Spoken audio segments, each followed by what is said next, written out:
اعوذ باللہ من الشیطان الرجیم، بسم اللہ الرحمن الرحیم۔ وَأَدْخَلْنَاهُمْ فِي رَحْمَتِنَا إِنَّهُمْ مِنَ الصَّالِحِينَ، اور انہیں ہم نے اپنی رحمت میں داخل کیا، بلا شبہ وہ صالحین میں سے تھے۔ سورۃ الانبیاء آیا 86۔ وَأَدْخَلْنَاهُمْ فِي رَحْمَتِنَا، اور انہیں ہم نے اپنی رحمت میں داخل کیا، یعنی نبوت یا آخرت کی نعمت دی۔ یعنی ان تینوں انبیاء کو اللہ تعالیٰ نے اپنی نعمت کے حصار میں لے لیا، اور اس کا ایک سبب تو ان کا صبر تھا، اور دوسرا سبب ان کی صالحیت تھی۔ جیسا کہ فرمایا انہم من الصالحین، بلا شبہ وہ صالحین میں سے تھے، یعنی تینوں رحمت کے مستحق اس لیے بنے کہ تینوں صالح تھے۔ صالحیت کا آغاز انسان کے قلب سے ہوتا ہے، اور قلب کی صالحیت سے مراد اللہ تعالیٰ کی معرفت، اس کی محبت، اس کے لیے اخلاص، اس پر توکل، اس کی طرف انابت، اسی سے امید باندھنا، اسی کا خوف رکھنا، مصیبت پر صبر کرنا، نعمت پر شکر کرنا، اس کی رضا کے لیے ہر کام کرنا، اسی سے ثواب کی امید رکھ کر اس کی اطاعت کا ارادہ کرنا، اسی کے عذاب کے خوف سے اس کی نافرمانی سے بچنے کا ارادہ کرنا، حرام سے بچنا، حلال پر راضی رہنا، اللہ تعالیٰ کی آیات پر غور و فکر کرنا اور اپنا محاسبہ کرنا، ان سے صالحیت حاصل ہوتی ہے۔ صالحیت کا تعلق زبان سے بھی ہے۔ زبان تب صالح ہوتی ہے جب ہر وقت اللہ تعالیٰ کے ذکر سے تر رہے۔ صالحیت کا تعلق اعضاء سے بھی ہے۔ اعضاء کو ہر وقت اللہ تعالیٰ کی نافرمانی سے بچانا اور انہیں ہر وقت اللہ تعالیٰ کی اطاعت کے کاموں میں لگانا۔ وَظَنُّونِي إِذْ ذَهَبَ مُغَاضِبًا فَظَنَّ أَن لَّن نَّقْدِرَ عَلَيْهِ فنادى في الظلمات أن لا إله إلا أنت سبحانك إني كنت من الظالمين۔ اور مچھلی والے کو جب وہ غصے سے بھرا ہوا چلا گیا، بس اس نے سمجھا کہ ہم اس پر ہرگز قابو نہ پا سکیں گے، تو اس نے اندھیروں میں پکارا کہ آپ کے سوا کوئی معبود نہیں، آپ پاک ہیں، یقیناً میں ہی ظالموں میں سے تھا۔ سورۃ الانبیاء آیا 87۔ وَظَنُّونِی، اور مچھلی والے کو یعنی اللہ تعالیٰ کے نبی کو متاع اور ثنا سے یاد کریں۔ ذُنُّون سے مراد یونس علیہ السلام ہیں، یعنی مچھلی والے۔ ان کا یہ لقب اسی وجہ سے ہوا کہ اللہ تعالیٰ کے حکم سے ایک مدت تک مچھلی کے پیٹ میں رہے اور اللہ تعالیٰ کی تسبیح کرتے رہے۔ یونس علیہ السلام بن متی کو اللہ تعالیٰ نے نینوا شہر کے لوگوں کی طرف مبعوث کیا، جو موصل کے علاقے میں ہے۔ انہوں نے لوگوں کو اپنے رب کی طرف بلایا، لیکن وہ اپنے شرک پر قائم رہے۔ یونس علیہ السلام ان سے ناراض ہو کر یہ کہتے ہوئے چلے گئے، 3 دن کے بعد آپ پر عذاب آ جائے گا۔ لوگ اس دھمکی سے ڈر گئے، سب مل کر اللہ تعالیٰ سے توبہ کرتے رہے اور اللہ تعالیٰ نے ان کی توبہ قبول کر لی۔ اِذْ ذَهَبَ مُغَاضِبًا، جب وہ غصے سے بھرا ہوا چلا گیا۔ یونس علیہ السلام اپنی قوم کے ایمان نہ لانے پر غصہ کر کے چلے گئے۔ رب العزت نے فرمایا، جب وہ ایک بھری ہوئی کشتی کی طرف بھاگ گیا، پھر انہوں نے کوڑا ڈالا تو وہ مات کھانے والوں میں سے تھا۔ چنانچہ اس کو مچھلی نے نگل لیا اور اس کی حالت میں کہ وہ ملامت زدہ تھا۔ سورۃ الصافات آیا 40 سے 142۔ وَظَنَّ أَن لَّن نَّقْدِرَ عَلَيْهِ، بس اس نے سمجھا کہ ہم اس پر ہرگز قابو نہ پا سکیں گے۔ حسن رضی اللہ تعالیٰ عنہ سے روایت ہے کہ یونس علیہ السلام عبادت گزار تسبیح کرنے والے تھے۔ ابو جعفر کہتے ہیں، یونس علیہ السلام نے یہ گمان کیا کہ میں جو کچھ کر رہا ہوں اس پر اللہ تعالیٰ مجھے عذاب نہیں دے گا۔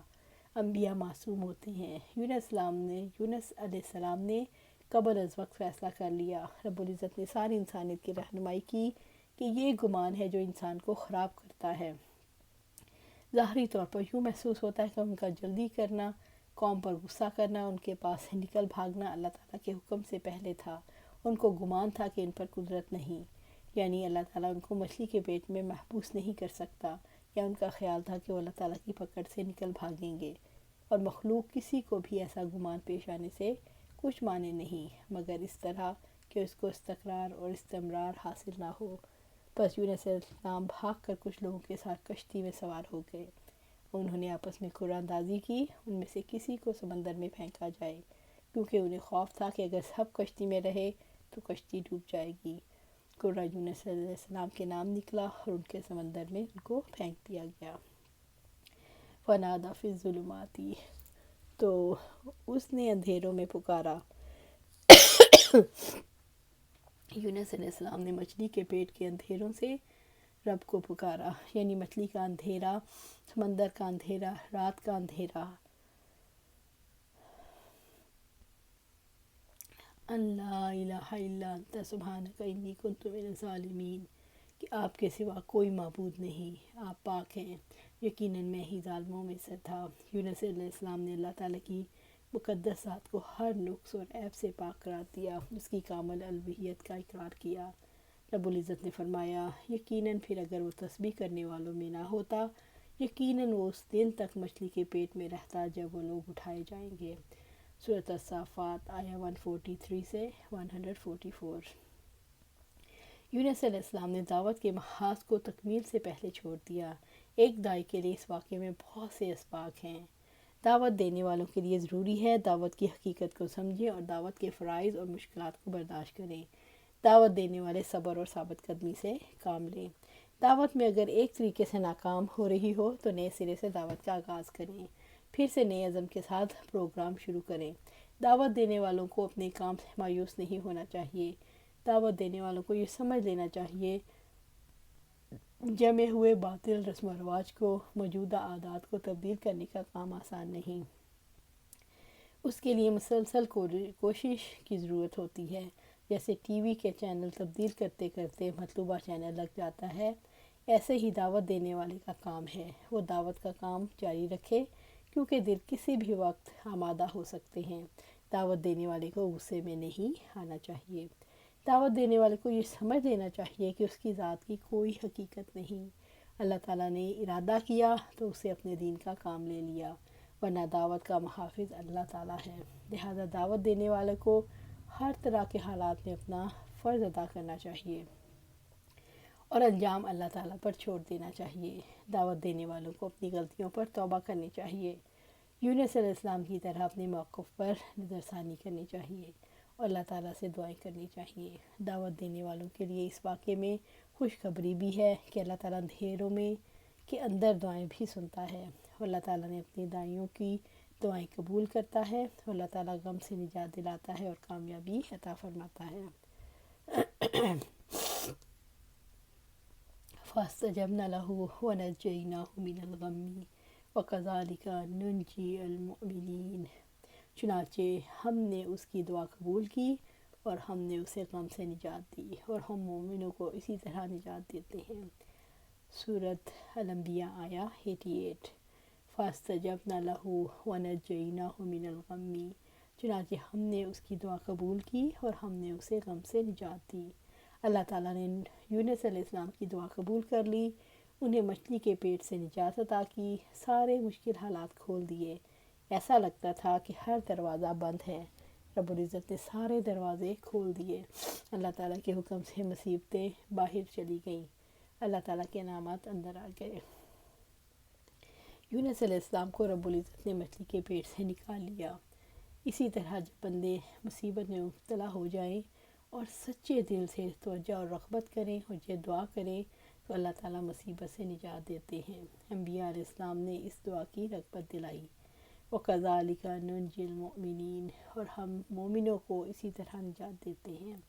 سعد رضی اللہ تعالیٰ عنہ سے روایت ہے، آپ صلی اللہ علیہ وآلہ وسلم نے فرمایا، مچھلی کے پیٹ میں ذوالنون یعنی یونس علیہ السلام کی یہ دعا تھی، لا الہ الا انت سبحانک انی کنت من الظالمین، آپ کے سوا کوئی معبود نہیں، آپ پاک ہیں، یقیناً میں ہی ظالموں میں سے تھا۔ جو مسلمان آدمی بھی کسی مقصد کے لیے کلمات کے ساتھ دعا کرتا ہے تو اللہ تعالیٰ ضرور اس کی دعا قبول فرماتا ہے۔ یہ ہر اس مومن کے لیے وعدہ اور بشارت ہے جو کسی مصیبت اور غم میں مبتلا ہو جائے، یقیناً اللہ تعالیٰ اس کو مصیبت سے نجات دے گا، اس کے ایمان کے سبب اس کی مصیبت کو دور کر دے گا، جیسا کہ یونس علیہ السلام کے ساتھ کیا۔